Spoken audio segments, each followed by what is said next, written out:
Sometimes the worst danger doesn't come from the streets. Sometimes it comes from inside the walls of a home you thought was safe. This is the story of Lena Carter and the house that watched her.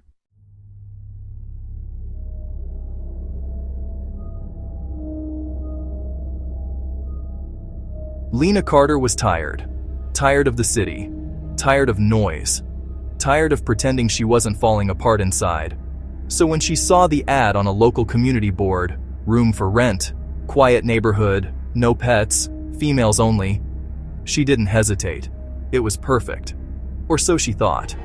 The home sat on the edge of a small town in Northern California. A two-story Victorian with faded green shutters and a front porch that sagged just a little too much. The paint was chipped, the garden overgrown, but the house itself had a kind of character. The landlady, Mrs. Elkins, looked like someone out of an old photo album. Gray hair tightly pinned, apron around her waist, a voice as thin as paper. She showed Lena the room upstairs. "It's quiet here. You'll sleep like a baby." Lena smiled, relieved. She needed quiet, needed to forget.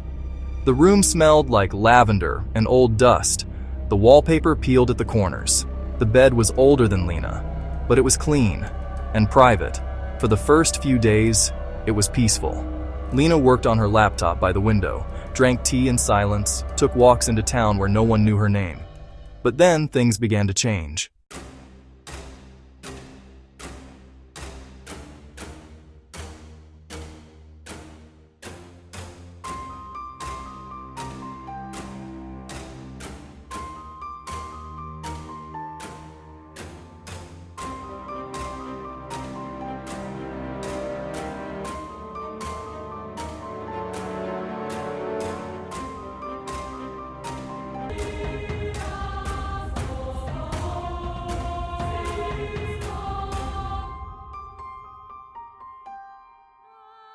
Does anyone else live here? Just you and me, dear. No one else. No one at all. At night, she heard whispers. Not loud, not even clear, but always at 2:17 a.m., sometimes beneath the floor, sometimes from inside the walls. Sarah, she whispered into her phone. I don't know, something's weird. It's like I feel watched. You always say that when you're in a new place. Just relax.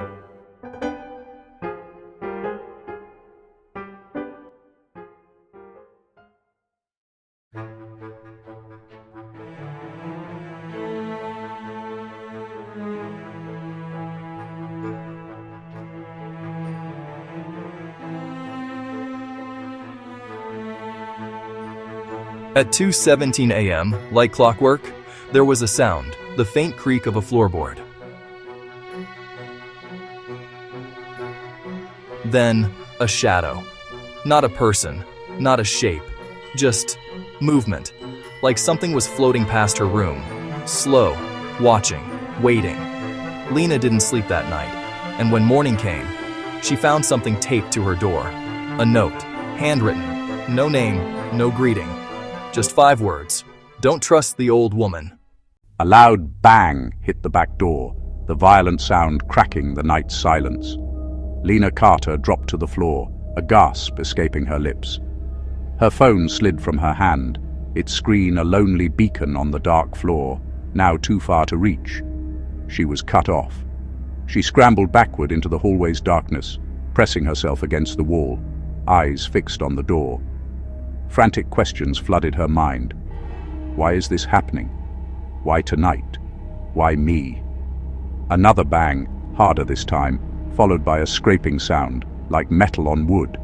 Then, unnerving silence. For a fleeting, hopeful moment, she thought it was over. But relief was shattered by the crunch of gravel. Footsteps, slow, deliberate, moving along the side of the house toward the front. A cold dread washed over her. A horrifying realization dawned. The front door was still unlocked. Adrenaline surged. She scrambled to her feet and sprinted, her heart hammering against her ribs. Her shaking fingers fumbled with the deadbolt just as the brass knob began to turn. With a desperate push, she slammed it home. The heavy thud of the lock echoed. Safe.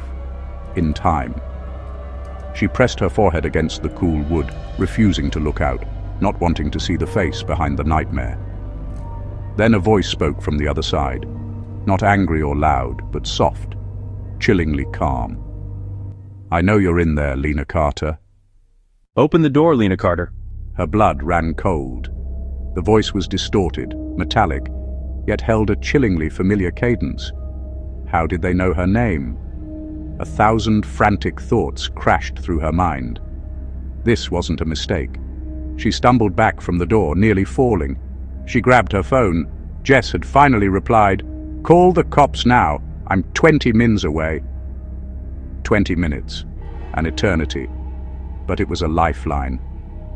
Lena Carter texted back, "Already did. They're trying to get in. They know my name." Her thumbs shook as she added, "Hurry!" Another knock, then another. Rhythmic. A pattern, shave and a haircut. A childish mocking tune that made the hair on her arms stand up. Whoever it was, they weren't in a rush. They were playing with her. The silence between knocks was heavier than the sound. The power hummed thin, like it knew. The night held its breath. She had already called once. Should she again? The first operator had been dismissive. This was personal. She called again. 1. What is your emergency? They're at my door. They know my name. Her voice was a ragged whisper. Stay on the line. Units are en route. Are you somewhere safe? Upstairs closet. I can lock it. "I'm going now." Each creak of the floorboards was a scream. She felt eyes on her from the shadows. The lights died. A sudden plunge into blackness. The operator's voice from the phone was her only anchor. Do you have a safe room? Stay away from windows. I'm in. Please hurry. She twisted the old brass lock, the click echoing like a gunshot. Footsteps ascended, slow, counting her breaths. Then, a new sound, a faint scraping from the kitchen downstairs. But the footsteps were still on the stairs. There were 2 of them. Something waited on the other side. A shadow fell under the closet door, unmoving. "Open the door, Lena Carter, or I will." The voice was right outside, no distortion, clear as day. It was the voice of her father, dead for 10 years. The house was silent, a deep, settled quiet that only comes late at night. Lena Carter sat on the edge of the sofa, the book in her lap, forgotten. She'd been drifting, lost in the story, when a sound from the backyard had snagged her attention. A single, sharp crack, like a dry twig snapping under a heavy boot. Lena Carter froze, every muscle in her body tensing. Their backyard was a fortress, or so she'd always thought. A tall privacy fence, 6 feet of solid wood, encircled the entire property. It was her sanctuary, a place where the noise of the city couldn't reach. The back door, a sliding glass panel leading to the small stone patio, didn't face the street or any neighboring windows. It was utterly secluded, which meant no one should be back there. No one. The sound hadn't been an animal. It was too deliberate, too heavy. It was the sound of a person. Her phone, lying screen down on the wooden coffee table, buzzed suddenly. The vibration rattled against the wood, a violent, jarring sound in the suffocating silence. It made her jump, a strangled gasp escaping her lips. For a wild second, she thought the sound came from outside. But then, the screen lit up, casting a pale blue glow. A message from Jess. Her best friend's name glowed on the lock screen.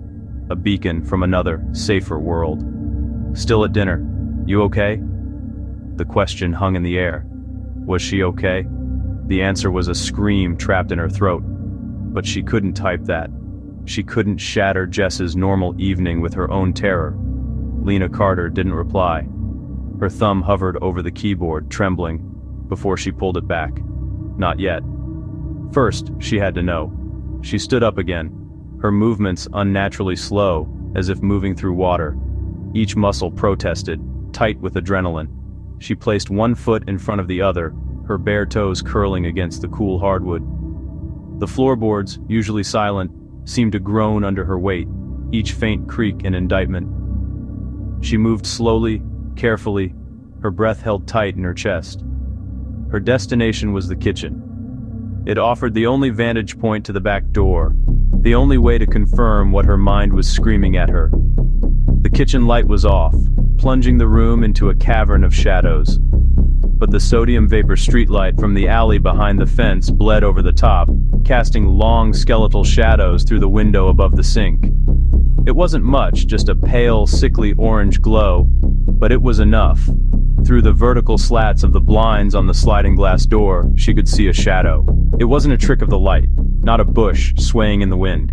It was a shape, dense and absolute, a void in the dim light. It was tall, the head and shoulders eclipsing the top of the door frame. And it was utterly, unnervingly still. Just standing there, a silent sentinel of dread, just beyond the thin pane of glass. Her heart didn't just jump, it slammed against her ribs, a frantic bird trapped in a cage. A cold wave of nausea washed over her. She backed away, quietly, into the hallway, her eyes locked on the motionless silhouette. Lock the door. The thought was a thunderclap in her mind. The one simple rule, the one thing she and Jess always reminded each other to do. She hadn't done it earlier, too preoccupied with bringing in the groceries, her mind already on dinner and the book she wanted to finish. A stupid, careless mistake. She cursed under her breath, a silent, vicious word. There was no choice. She had to risk it.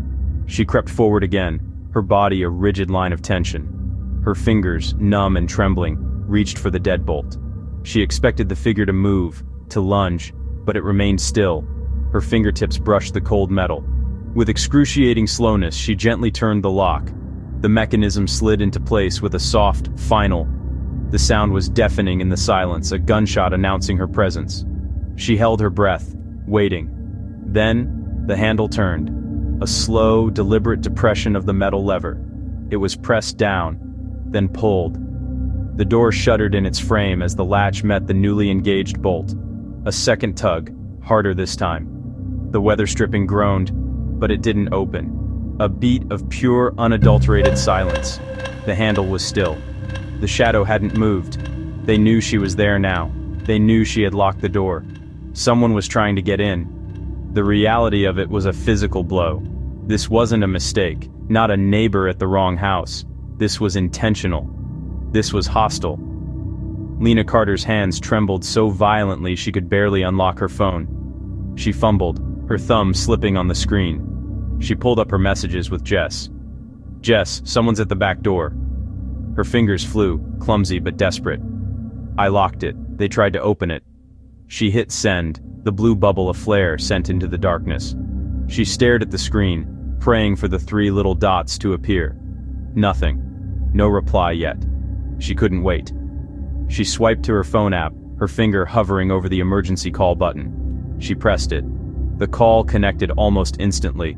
911, what's your emergency? Someone's trying to get into my house, Lena whispered, her voice cracking. My back door. I'm alone. She gave her address, the words tumbling out in a frantic rush. Okay, ma'am, I have officers on the way. Is the person still there? Yes, Lena breathed, her eyes still glued to the kitchen entrance. I can see their shadow. They tried the handle. I need you to stay on the line with me. Can you get to a room you can lock away from the door, a bathroom or a closet? A closet. The hall closet was just a few feet behind her. Yes, I can. Okay, I want you to move there now. Do not hang up. Stay as quiet as you can. Lena backed away from the kitchen, her phone pressed to her ear. She fumbled for the closet doorknob, twisted it, and slipped inside, pulling the door shut behind her. Darkness enveloped her, thick and suffocating, smelling of old coats and cedar. She sank to the floor, pulling her knees to her chest. Through the crack at the bottom of the door, she could see a sliver of the hallway floor. Then a new sound. A soft, scraping noise. It came from the kitchen window. A methodical, rhythmic scratching. They weren't giving up. They were finding another way. Her phone buzzed in her hand again. She nearly screamed. She looked down. It was Jess. "What? Are you serious? Call me right now." Lena's heart sank. She couldn't call. She couldn't make a sound. Her fingers trembled as she typed back a single word. Hiding. Ma'am, are you still with me? Did you hear a noise? The window, Lena whispered, her throat raw. They're at the kitchen window. A sudden, sharp memory flared in her mind. Jess, just last week, standing by that same window. "You really should get a new lock for this thing," she'd said, jiggling the flimsy latch. "It's ancient." Lena had laughed it off. Now, that flimsy latch was the only thing between her and the shadow. Ma'am, what was that sound? The dispatcher asked again, her voice a little tighter now. But Lena couldn't answer. She could only stare at the sliver of light under the door, listening to the sounds of her sanctuary being dismantled, piece by terrifying piece. The police were on their way, but the sound from the kitchen was getting louder, closer. How long would it take? Open the door, I just want to talk. No, I've called the police. Low, dry, cruel laugh.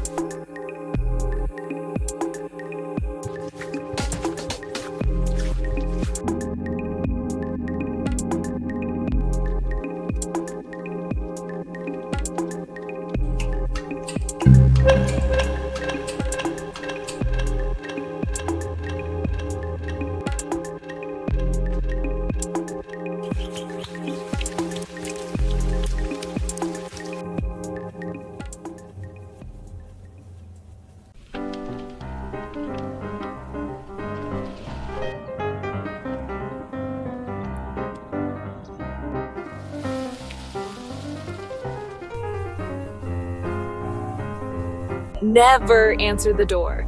Not unless you know who it is, and even then, think twice. Even though Lena Carter's story is fictional, the danger is real. It doesn't always come with flashing lights or warning signs. Subscribe to Undercover Crime Files for more suspense stories, because you never know who might knock next.